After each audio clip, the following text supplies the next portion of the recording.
તો મિત્રો આજે આપણે ગોહિલવાડના કાઠિયાવાડી સાફો કઈ રીતે બાંધવો એ શીખવાડું છું. જો પહેલાં આવી રીતે સાફાને ફોલ્ડ કરી લેવાનો. જો આપણે ઉપર ફમકો કેવી ને એ કરવા માટે એટલે ફોલ્ડ કરી અને એને લબડની રિંગ મારી દઈશું, તેથી વિખાય નહીં ફરી વખત. એટલે સરળતાથી સાફો બંધાઈ જાય, પછી ફિટ કરવામાં સરળતાથી આપણે ઠીક રહે. તો ચાલો મિત્રો, હવે આપણે તમને જો કઈ રીતે સાફો બાંધવો એ શીખવાડું. તો પહેલાં આપણે આવી રીતે એક રાઉન્ડ લગાડશું. પ્રથમ જો વ્યવસ્થિત રાખી વાળ અને આંટી મારી અને સાફાને ઘુમાવી અને પછી આગળની સાઈડમાં લઈ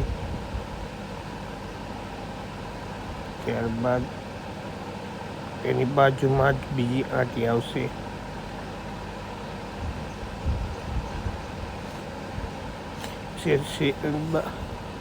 આંટી આવી અને એને સહેજ હલકું અંતર ખેંચી પછી પડખે પાછી ત્રીજી આંટી આપણે આપી દેવાની. આવી રીતે 3 આંટી લાગી જાય. 3 આંટી બાદ પછી આપણે એને સાફાને થોડો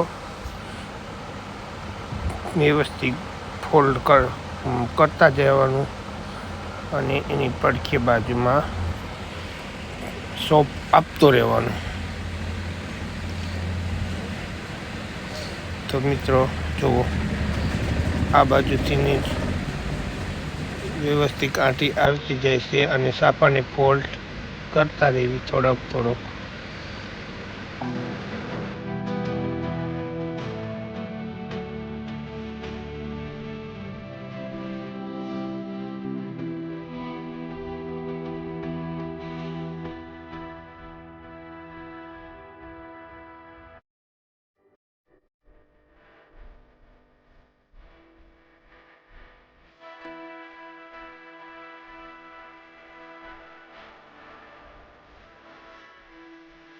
તો મિત્રો જુઓ, આવી રીતે સાફાને ફોલ્ડ કરતા રહેવાનું. ત્યારબાદ એક પછી એક આંટી ચડાવતી રહેવાની.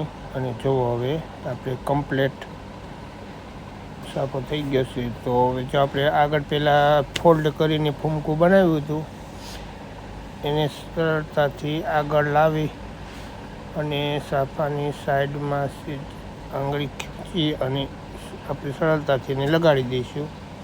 એટલે આખા સાફાનો ઉઠાવ તે હલગીમાંથી કમ્પ્લેટ આવી જશે. તો મિત્રો જોઈ લીધો સાફો કઈ રીતે બાંધો. આ અમારા ગોહિલવાડના સાફા બાંધવાની સ્ટાઇલ છે. જો લગ્ન પ્રસંગમાં અમે બધાને બાંધવી છીએ. તો મિત્રો